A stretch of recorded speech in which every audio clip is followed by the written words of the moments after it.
হরি ওম। সকলকে গীতা পাঠের এই ৪৪তম পর্বে অনেক অনেক অভিনন্দন। আজকে আমরা এই গীতা পাঠের ৪৪তম পর্বে যে ধারাবাহিক আমাদের আলোচনা চলছে, তার আলোচনার বিষয়বস্তু হল নিষ্কাম কর্ম বা কর্ম পদ্ধতি। চলছে আমাদের শ্রীমদ্ ভগবদ্ গীতার ২য় অধ্যায় সাংখ্যযোগ। শ্রীকৃষ্ণ অর্জুনকে তার যে হতাশা, তার যে দুর্বলতা, তার যে মনের ভ্রম, মনের চঞ্চলতা, তা দূর করার জন্য তাকে নানান প্রকার উপদেশ দিয়েছেন। প্রথমে তাকে তার স্বরূপ উপলব্ধি করানোর জন্য আত্মজ্ঞানের, আত্মতত্ত্বের উপদেশ দিয়েছেন। তারপর স্বধর্ম স্মরণ করিয়েছেন, ভক্তিযোগের কথা বলেছেন এবং নিষ্কাম কর্মের কথাও এখন তিনি বলছেন।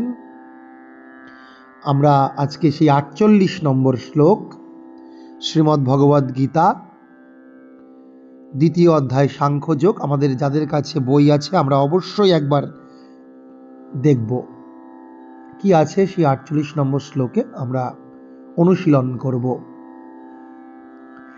যোগস্থঃ কুরু কর্মাণি সঙ্গং ত্যক্ত্বা ধনঞ্জয়।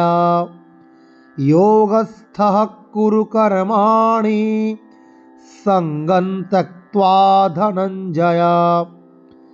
সিদ্ধ্যা সিদ্ধ্যোঃ সমো ভূত্বা, সিদ্ধ্যা সিদ্ধ্যোঃ সমো ভূত্বা সমত্বম যোগ উচ্যতে, সমত্বম যোগ উচ্যতে।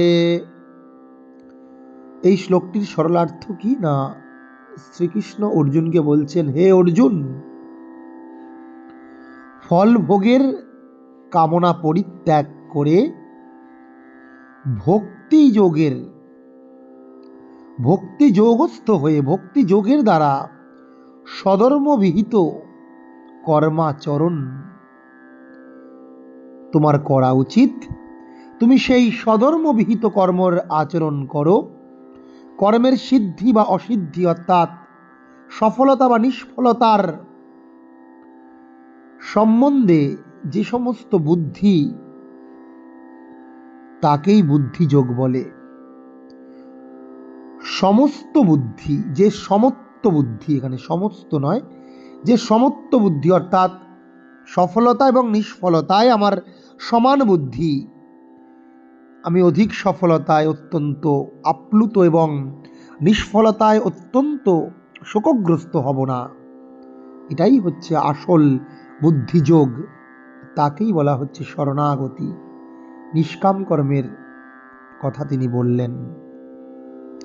এখন প্রসঙ্গ কি আমরা আসব, আগে শব্দ ধরে ধরে অর্থ জানবো। বলছেন ধনঞ্জয়, অর্থাৎ সম্বোধন করে বলছেন, হে ধনঞ্জয়, হে অর্জুন, যোগস্থ কর্মাণি কুরু, তুমি যোগে আসীন হয়ে, অর্থাৎ হে অর্জুন, তুমি কর্মফলের আশা ত্যাগ করে,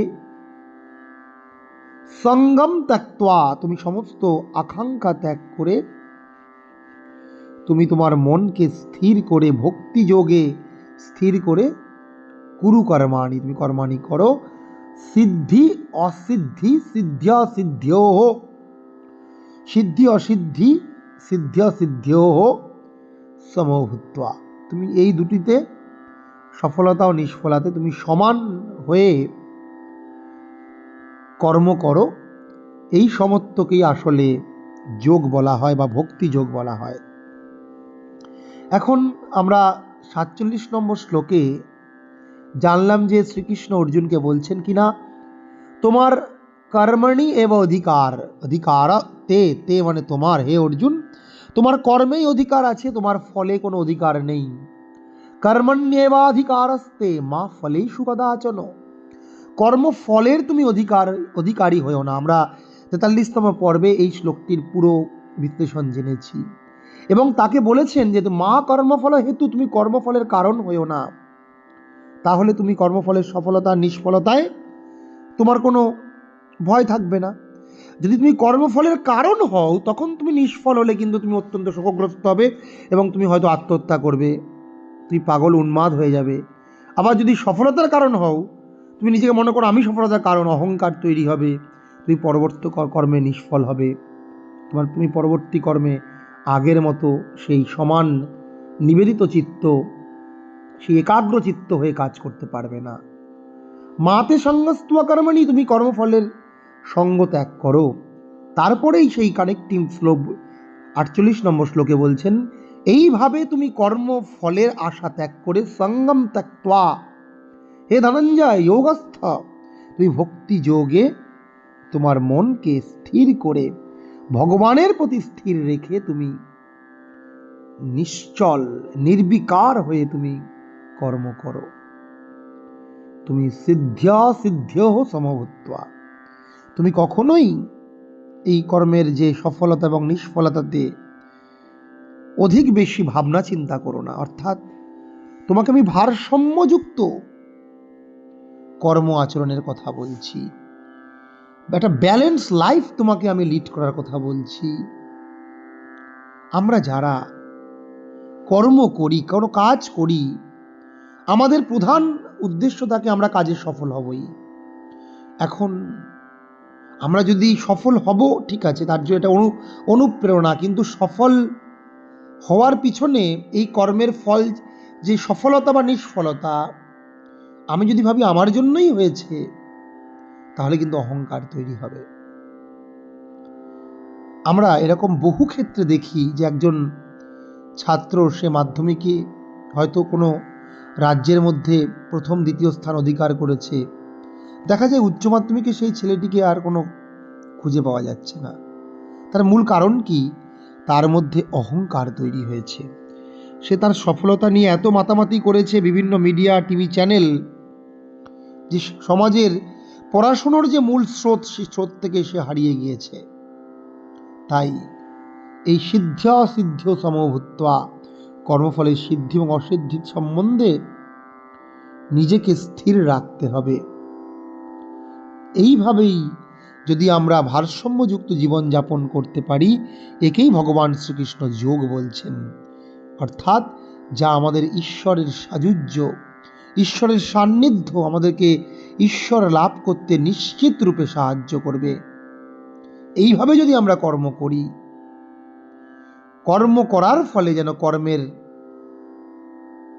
যে ফল, সেই ফলাসক্ত বা ফলের যে আসঙ্গ আমাদের যাতে উৎপন্ন না হয়, আমাদেরকে সেদিকে অবশ্যই লক্ষ্য রাখতে হবে। এই শ্লোকটির এটাই তাৎপর্য। সকলকে অনেক অনেক নমস্কার।